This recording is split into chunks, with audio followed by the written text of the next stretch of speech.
to Puerto Rico. Benghazi hero instantly hits back with scorching response. Hurricane season has been incredibly rough for Puerto Rico this year. First, the island bore the brunt of Hurricane Irma. But the worst was Hurricane Maria, which knocked out electricity across the island. The disaster in Puerto Rico is horrible for the people. In fact, it's so bad officials there have described conditions as apocalyptic, according to CNN.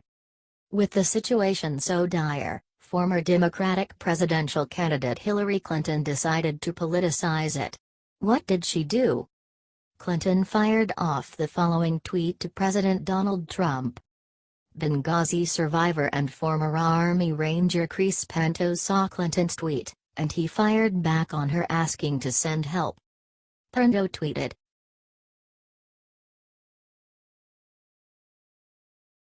Mike Lester made a clever cartoon describing the issue with anthem protests. The national anthem protests rose numerous reactions, among which the audience can witness hypocrisy of the NFL and its supporters among mainstream media regarding this issue. The executive director of the NFL Players Association, DeMaurice Smith, this weekend obviously made dumb remarks, made this remarkably clear. No man or woman should ever have to choose a job that forces them to surrender their rights, he stated Saturday, just one day after President Trump made the vulgar statement that the team owners should fire all the players who disrespect the national anthem and protest. We understand that our job as a union is not to win a popularity contest, and it comes with a duty to protect the rights of our members, Smith continued. For that, we make no apologies and never will. Entire left, including politicians, media, and Hollywood, agreed with Smith, and supported the NFL concerning this issue, attacking President Trump for allegedly trying to violate NFL players' rights. Mike Lester, a conservative cartoonist, made a clever cartoon, but there is only one problem. The liberals criticized one Christian baker who refused to make a cake for gay couples' wedding, but when $1 billion NFL and the players who earn millions disrespect the national anthem, they are quiet. These multi-million players didn't say anything when a left-leaning activist from Colorado attacked Jack Phillips, a small cake shop owner, when he decided 5 years ago to refuse to make a cake for gay couple wedding. Supposedly statement should not have to surrender their rights only applies for NFL players. But that's not true. It only applies to NFL players who are left-leaning. The Daily Wire reported that when last year the Dallas Cowboys wanted to pay tribute to 5 officers from Dallas who were murdered at a Black Lives Matter event, the NFL didn't agree. The Cowboys had been wearing a special decal on their helmets that said "Arm in Arm" that specifically honored the police officers, that is, until the NFL stepped in and stopped it, the Wire reported. The NFL last year warned to fine a Titans player who wanted to honor the victims of September 11 attacks, by wearing a pair of cleats. Seems like the rights only apply to NFL and players who are anti-cop and anti-American like Colin Kaepernick. Please share this story on Facebook and Twitter and let us know what you think about the glaring hypocrisy of the NFL and its liberal supporters. Please share this post on Facebook with your thoughts. What is your opinion on this? Scroll down to comment below.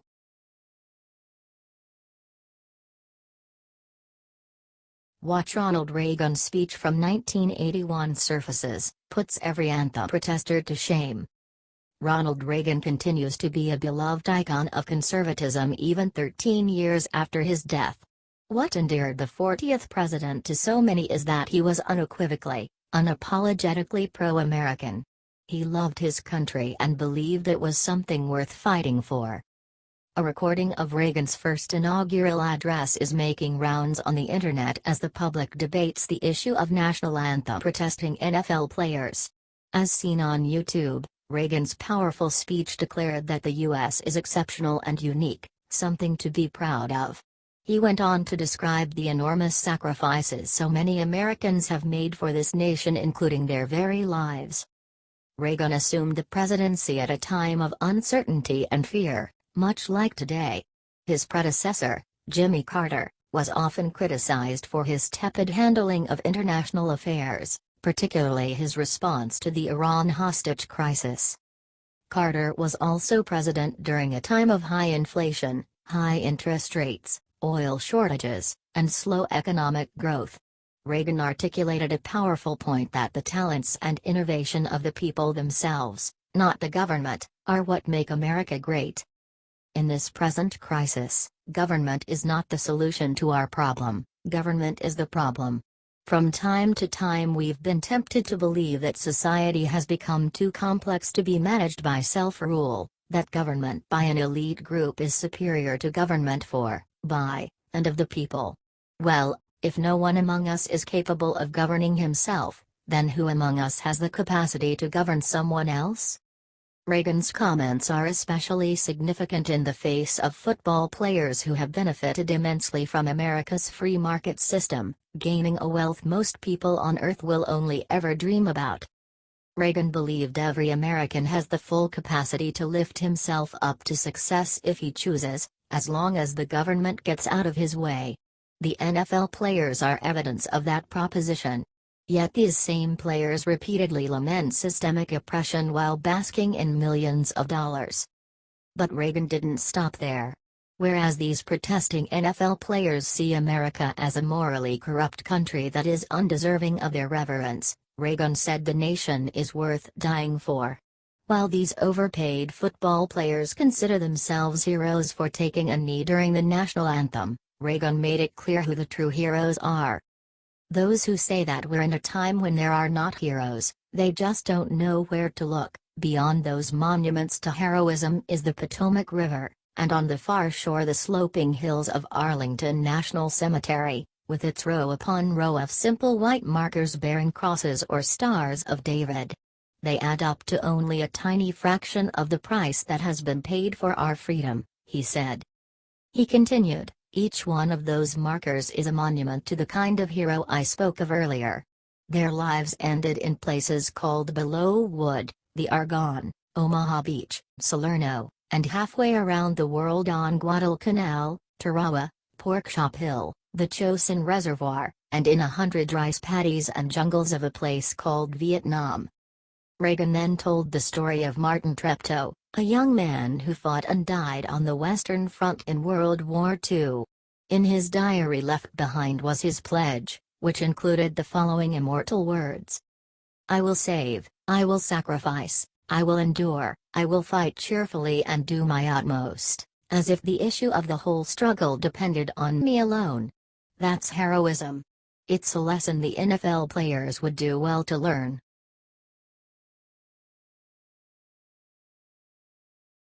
Report Benghazi families issue brutal Hillary demand. The Benghazi terrorist attack that resulted in the deaths of Ambassador Christopher Stevens, Tyrone Woods and Sean Smith was the result of negligence. As details of this story from 2012 continue to emerge, the parents of Woods and Smith have a request. These parents want to see Hillary Clinton brought to justice over the deaths of their sons, insisting that she should stand trial. The attack was carried out by a group of Muslim terrorists. Hillary Clinton and Barack Obama seemingly knew that the attack was coming, but did nothing to stop it. In fact, they went on to tell the parents that the death of their children was due to an obscure YouTube video, not negligence. A case was brought on by Larry Klayman from Freedom Watch on behalf of the parents, Patricia Smith and Charles Woods. The basis of the case was that Clinton not only lied about the attack but went on to defame the families of the victims by accusing them of lying. The charges included defamation, false light, and intentional infliction of emotional distress. Shockingly, the case was dismissed at a lower level, citing the behavior as part of Clinton's scope of employment, which happened to be Secretary of State. Even with the likely fact that Clinton used her private, unsecured email service to transmit information that eventually led to the deaths of the Americans in Benghazi, Klayman is having to fight for the overturn of the dismissal. Clinton was previously dismissed on a default judgment by an Obama-appointed judge. The basis for that dismissal was that Clinton was not properly served and therefore could not be brought to court. Clayman went to Washington in order to fight for Smith and Woods. The parents of the two brave Americans said that the FBI determined that Clinton's use of the email server was extremely careless. The lawsuit claims that as a result of the carelessness, their children are no longer on this earth. That, if anything, should at least make Clinton want to show remorse for her behavior. Instead, she accused the parents of lying and neglected all responsibility. The parents also used the grounds that Clinton lied about the cause of the attack. She initially said that a YouTube video showing the Islamic prophet Muhammad getting mocked was what caused the attack. It was later found that this was not the case. Clayman laid the groundwork for his argument, having used a secret private email server that we now know was used to communicate with Ambassador Christopher Stevens with confidential and classified government information, and which we also now know was likely hacked by hostile adversaries such as Iran, Russia, China and North Korea aligning with terrorist groups. It is clear that Hillary Clinton allegedly negligently and recklessly gave up the classified location of the plaintiff's sons. One can hope that this is not going to end here. The hunt for the whole truth and eventual conviction of Clinton is, in the eyes of many Americans who see this crime for what it is, a crucial undertaking. Clayman and many like him are going to continue the fight to get to the bottom of what really happened in Benghazi. At the very least, the parents deserve to hear the truth with their own ears.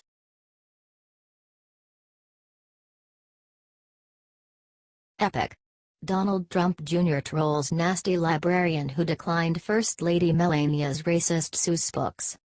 A Cambridge, Massachusetts librarian rejected a shipment of books from First Lady Melania Trump for the school library. The librarian Liz Phipps Soeiro said the Dr. Seuss books the First Lady was donating were racist. She is an Obama supporter, as you can see from her library propaganda. A librarian at the Cambridgeport Elementary School in Massachusetts is declining a shipment of books from First Lady Melania Trump. One school from each state was chosen by the White House to receive 10 Dr. Seuss books as part of National Read-a-Book Day, CBS Boston reports. Getting an education is perhaps the most important and wondrous opportunity of your young lives, Trump said in a letter to the children who will be receiving books.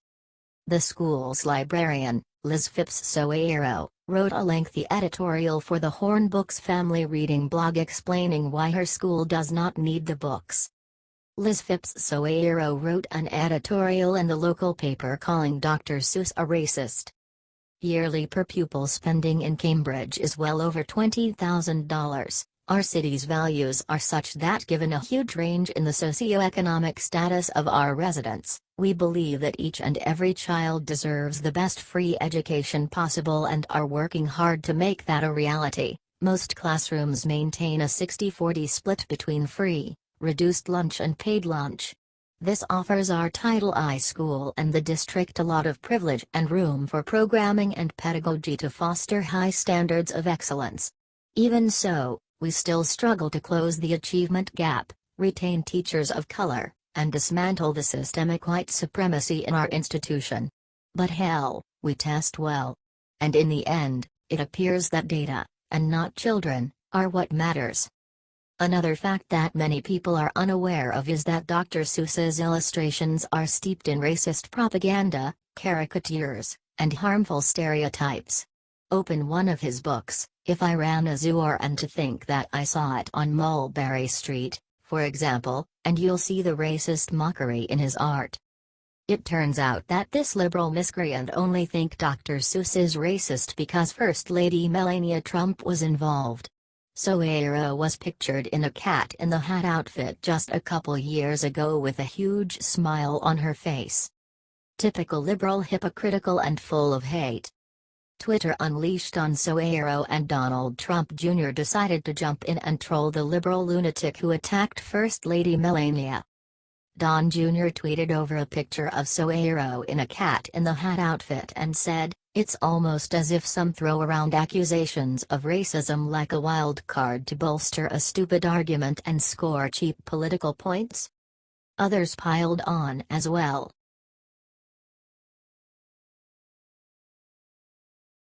Melania shuts down school librarian who spurned book gifts. First Lady Melania Trump released a statement through her communications director in response to a grade school librarian who spurned her gift of free books for the school children. Why did the librarian turn down the gift? In a long screed published earlier this week, elementary school librarian Liz Phipps Soares sneered at the gift from the First Lady, offering a few reasons in explanation. She called the Dr. Seuss books cliched and used the occasion to criticize Education Secretary Betsy DeVos. She continued on to deride the First Lady for sending books some consider racist and enforcing systemic racism and oppression. How did the First Lady respond? Mrs. Trump intends to use her platform as First Lady to help as many children as she can. She has demonstrated this in both actions and words since her husband took office, and sending books to schools across the country is but one example, read the statement from the First Lady's communications director. Turning the gesture of sending young school children books into something divisive is unfortunate, it concluded, but the First Lady remains committed to her efforts on behalf of children everywhere. Why was the First Lady giving books to the school? For National Read a Book Day in September, the First Lady chose one school in each state to receive a gift of books written by celebrated author Dr. Seuss. Why does this matter? It doesn't, really. But it is an example of how unreasonable the hatred toward the President and the First Lady can be, even when the First Lady is simply attempting to make a generous gesture to school children. It is another sign of how irrationally divided the country is among political lines.